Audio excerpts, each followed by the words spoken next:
Pombo Loves You is the animated short that turns the fond nostalgia of children's television's programs on its head. It tells the story of a distant father who is forced to confront his past life, involving a tragic accident, as a 80s TV mascot called Pombo.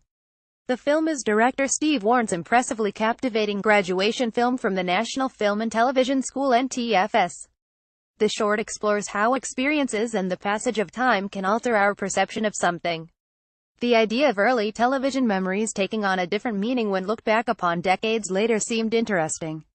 Then it was a case of finding the human store within that, says Steve, who has worked on films such as Kubo and The Two Strings and Wes Anderson's upcoming animation Isle of Dogs. I met with our co-writer Josh Blauberg very early on, realized we had a similar sensibility, and the story started to develop from there. Steve told It's Nice that the pair then spent the next 8 months working within a core team of 11 NFTS students to develop and animate Pombo Loves You. The animation features a very specific aesthetic which is the result of the materials used, 80s references and its dynamic approach to lighting and cinematography. Most of the interiors and props, designed by Dana and Uska, are made of card. This was both a stylistic and practical choice in order to speed up the process of construction with limited time and resources. When it came to the characters, the team settled on a foam called plastizote coupled with metal skeletons inside called armatures, which enabled puppets to hold their poses during the animation process. There was definitely a throwback to many of the shows that Josh and I grew up with. I think the most important aspect we wanted to capture was the feral energy of those kinds of live TV shows, like Funhouse or Get Your Own Back.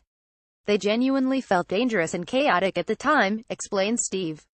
However, the pair tried not to make any specific references to the 80s, finding it more useful to build on their own recollections as memory is at the heart of the story.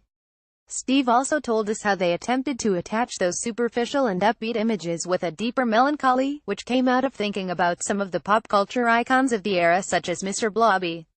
While researching, he discovered that a short-lived theme park had been built around the Blobby universe. The park is now completely derelict with the graffitied words, "Noel Edmonds, stop pretending Deal or No Deal is more than it is," on the rotting walls of Mr. Blobby's house. I saw something captivating in this huge cultural icon of my childhood gathering dust, says Steve. This subversive and strange mix of naivety and nightmare is carried through to the narrative and atmosphere of Pombo Loves You. All too often with stop-motion film, there can be a real fear of moving the camera, resulting in locked-off shots pointing down into the set, leaving the animation to play out like a puppet show. The film's cinematographer Alistair Little had never worked on an animation before, and so he naturally brought a live-action approach, meaning the team attempted shots that might usually be avoided because of their apparent technical difficulties. Pombo Loves You has a very real and cinematic feel because of this. When planning shots, the team also tried not to be too thorough, instead, improvising in order to inject a tension usually only possible when capturing actual humans.